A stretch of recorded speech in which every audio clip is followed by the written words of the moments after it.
moderately aged, and they said that you would need patience and you really need a great bedside manner, because old people, when they come into hospital, can be a bit confused, or they might get worried because it's a very strange environment. Yeah. And maybe they have a touch of starting to lose the memory or something. You really need to be cool with them. But old people can be very interesting too. Yeah. For chats. Yeah. They have some stories. Old people have stories. Yeah. Like, men weren't allowed into the room when people were given born until like 30 years ago. So yeah, probably by choice. There's that bit in the snapper where, like, you want to have the baby, and Alamini is obviously like her bad, but like he's down the pub, and the scene where he's like 8 pounds, 12 ounces, and then the fellow says like, "Is it a turkey or a baby?" Yeah. Maura, how did you get on with your Would 45 statements of would you be a nurse? The questionnaire said that, the response was, your answers to this questionnaire suggest that the match between your preferences and requirements for studying for a degree in nursing or midwifery is not very good. There's little evidence from your answers to suggest that the demands of this role would suit you. So it's just like, I kind of knew that. I kind of I'm not very good at showing sympathy to a person. Like, if a person's down, I'd rather make them laugh than be like, oh, poor you. So, like, if somebody come in to me, like, sick, and was like, I'd be like, actually, you're not that bad, you know? I've just had a stroke.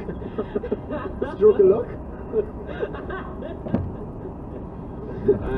I did the quiz, and it says your answers to the questionnaire suggest that there may be some fit between your skills and what is required to study for a degree in nursing midwifery. However, the match may not be a strong one at this time. This may be due in part to you having some gaps in your knowledge of what this role involves. So the exact same to me. Yeah, there you go, snap pie. You're reading minds anyway. So yeah. No, I was all taking the answers for, yes, I would like to make a difference to people's lives. But then when it was like, would you like to clean up someone's shit? Strongly disagree. I was just thinking that as well. I was like, I'd like to make a difference. I care. But I don't want to give my Saturday nights up. I care about people 9 to 5, Monday to Friday. How do people be working late nights and stuff? Yeah, but they're heroes. They are heroes. Sure, I was asking someone who was a nurse, and I was like, how do you clean up poop and all that? And they're like, don't really see it like that. When somebody vomits, it's not like they've had a load of pints. It's like, it's part of their care, and you will know why they're vomiting. So to you, it's almost interesting, like, oh, that treatment didn't work, or whatever, they threw up. But you get me? They're looking at it from a whole different perspective. You just have to ask anyway. Oh yeah, your missus is a healthcare professional. And then she has to come home and look after another fella. I asked my mum, like, who was yeah, she was a nurse. She was a nurse, and said, like, it'd be tough and all, but it was very fulfilling. But the one thing, I asked her what was the hardest thing about it, and she said that sometimes you wouldn't have enough staff, and you'd be so busy that you'd like to give more time to everyone. But you can't. That must be hard. Yeah, it's tough, and they always, the nurses always seem to be under pressure. As long as I've, been of an age where I've realised, the crack, like, with nurses and stuff, it always seems to be. Sorry, when you talk about the crack with nurses on this podcast, no, something else, like. No, I don't mean, like, in nightclubs around Ireland. I mean, like, the crack of, they're always short-staffed, they're always underpaid, they're always under pressure. It's a tough station. Just to move away from the questionnaire, something that is a hot topic at the moment is the whole student nurses. Yes, cash money. So the student nurses don't get paid, but still have to work. Yes, like, they're supposed to be paid. They ain't gonna fly with me. But the thing is, they're not just shadowing someone. Yeah, they're proper, like, they're working, basically. Hands-on. Yeah. It's not like they're just observing stuff. Like, yeah. if shadowing someone. Yeah. It's some of those, like, if you're a cop, they're not going to say to you, like, right, I want you to move to Sligo, right, no, but you're still on practice, move up to Sligo and do your 40 hours a week and live where you like. I don't care, we're not paying you. It just won't work. So for nurses, it's like, if you're from, say, care, and you've done nursing in Waterford, you might have to go to Waterford and, be a student nurse and not get paid. Everyone's paying the rent. Yeah, but just be really clear about it here, right? So in first to third year, you do clinical practice payments, and most of them are unpaid, but some do get a weekly allowance of around €50. And then those in their final year get an internship, which is paid, but it's at a very low rate. It's lower than healthcare assistants and fully qualified nurses. So that's just what the situation is. Okay, but in the first lockdown, Maura, did nurses get a few bob? Sorry, student nurses. I think they all got paid healthcare assistants level wages. Okay, so they got something then. Yeah.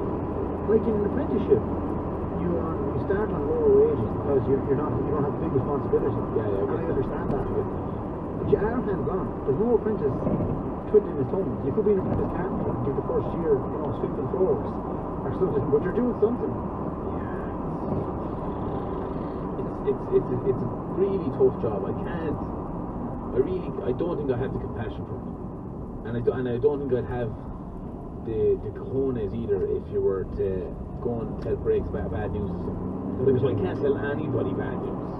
Like if I tell like someone something simple, I'll always give them like 4 positives and then just drop a clanger in the middle of it that I'll skirt over. So it's like, you're looking well. Yeah, I think you're a super person. You're sacked. And also, did you see the new? You're here on time. You're looking great. Yeah. Test results are terrible. We'll get back to that. But like, Liverpool won last night. Yeah, it's not all that. Dr. Smacks, you were a terrible doctor. Yeah. Male nurses. Yes, 91% of the workforce according to 2017. Pull up the stats now because I want to quote, because I don't want someone, being like, you don't know what you're talking about. No, we don't know what we're talking about. But in 2016, there were 3,377 male nurses and 37,700 female nurses in the health service, which equals 91.8% of the nurses' workforce was female. Well, of course, to be doing, lads. Yeah, it's like me in home ec class. Yeah. Oh, Jesus. Okay, but like years ago, it probably wouldn't have been seen as the most masculine. Yeah, it's probably fair to say that, years ago. But now, it's very equal career, like, I don't... Yes, it's vitally important to have men and women, Nursing is physical enough, like. There is a lot of lifting, yeah. Horsing lads around the place. That is Picking true. people up, putting people down, washing them. Yeah. How do you do? It is funny because I've often no, do you know Annie would be doing like courses where like they might have to go on like but for humans. Like you're not lifting a box, you're lifting a human. And then I'd be like, if this house burnt down, you'd never get me out. And then often for the crack I'd play dead, she'd try and lift me out of the house. That's kind of sounds fair shoot, but like do you know I'd go in and then she'd like she'd be under some pressure. She'd be under some pressure. What? Did she get you out of the house? No, she's not fucking Brock Lesnar. Jesus Christ. No, whatever technique, there's a certain way to spin you and kind of shimmy you. I don't know. Listen, I put it this way. If the house had up playing, I'd be hoping I'd be able to get up myself, like, but if not, she'd be calling in help. What, she's dragging on the roller? I think so.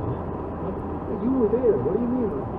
Like once it was like she was getting me out of bed. I was going to bed, so there's like you turn them a certain way and then this is Monday morning for work, it was a Sunday, she was like, I got you a breakfast roll, I'm like, I can't, and then she was like, just help me out, use the train man. Yeah, no, but there is a certain way you kind of shimmy them out of bed and you grab a certain way that you don't hurt them as well, I guess, Yeah, because a lot of nurses have foot problems, back injuries, and various things. You spend a lot of time on your feet, you have to lift patients all the time. Yeah, I've seen that on the survey. It was like, would you have a problem spending 13 hours standing? It's like, shit, well, my knee, yeah. Never gonna. That's why nurses wear echoes. A good strong shoe is very important when you're a nurse. Yeah. Okay, let's do the pros and cons. Okay, give them to me. Pros: helping others. Does nothing for us, lad. No, that's a big thing, isn't it? Imagine seeing someone leave hospital and helping them. After you've looked after me, and there must be a certain sense of achievement, I suppose. In knowing you're doing something good, yeah. God, I'm kind of feeling empty about myself. We do. Those were making people laugh, are we? Technically. Jesus. Thanks for listening. Number 2, It always has been high demand. Ireland is nearly always looking for nurses Yeah. because we keep scaring them away with bad working conditions. It's like, oh, come home and work, and everyone in Australia is going, we will, yeah, go over there. Have the right time over there. In Australia, the average salary for a nurse is 73,000 Aussie dollars, which is about 45 grand. Whereas in Ireland, you are newly qualified nurse, you start on 30 grand. Okay. Cost of living and all is a little bit Yeah, it's but higher, yeah. still. Okay, more pros. Reasonably good salary, I guess. Diverse opportunities. You could Yeah. down a different travel. road. Yeah. The working hours. There's options to do things like you could do 3 12-hour shifts and then have 4 days off. Yeah. That does appeal to me. I tried that when I was like winding down in Super Value and going full time at the Two Johnnies. I was like, I'll still work the same hours, but let me work for 3 days. Didn't work. But I tried it. But it like, it's nice. I like that idea of working real hard for 3 days to have 4 off. Yeah. You know, that would appeal to me more than like five shifts, like of lower hours. But then the days you're working, like who's doing the kids or whatever, you know? Yeah, obviously, I wasn't thinking about that on the line. I was just trying to have enough money for lunch on a Tuesday. Or some people do like 7 nights in a row and then get 7 days off. Yeah, Following me. that's tough though. It's a long stretch though. Night, anybody who works nights see some dose. Yeah, it breaks your schedule. Wreck ya. Yeah, your sleep schedule.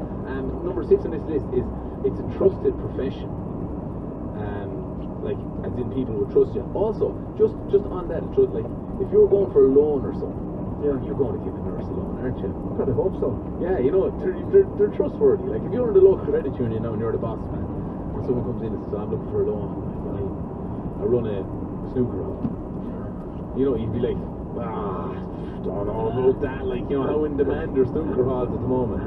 And then if someone comes in and is like, I'm a nurse, bang, how much do you want? I hope so. I hope that's Well, the I case. hope that's the case. It is in my credit union. And Credit union of life. the last on this list is a simple work wardrobe.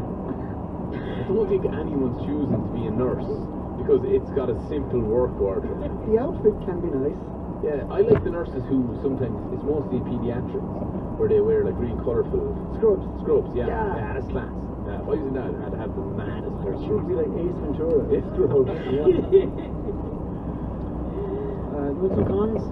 Yeah, go on, give us the cons. Yeah, the physical demands been absolutely bet up.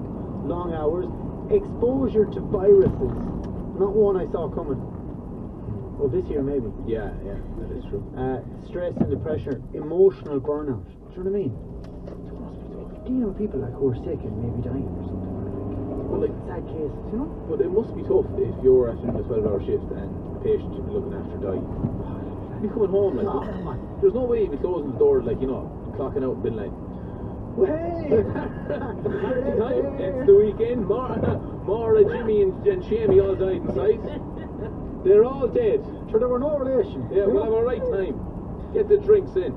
You probably get a bit of abuse off people if you're waiting ages, even though it's not your fault. That is the one thing I'm glad we touched on there. Nurses, like, have you ever been, like, A&E?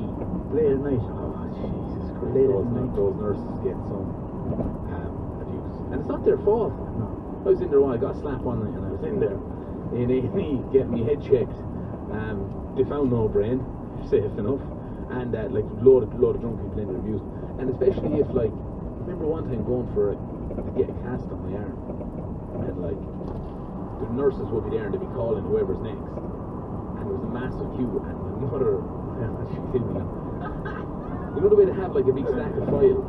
Right. And like for some reason, like, we were there ages, other people came and got seen before us.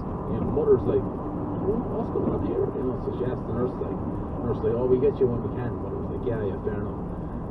Mother got my file. We were next in by out the gas. I got the cast cut off my arm. Mother was like, yeah. I said anyway. I was like, What a thing you're bleeding out.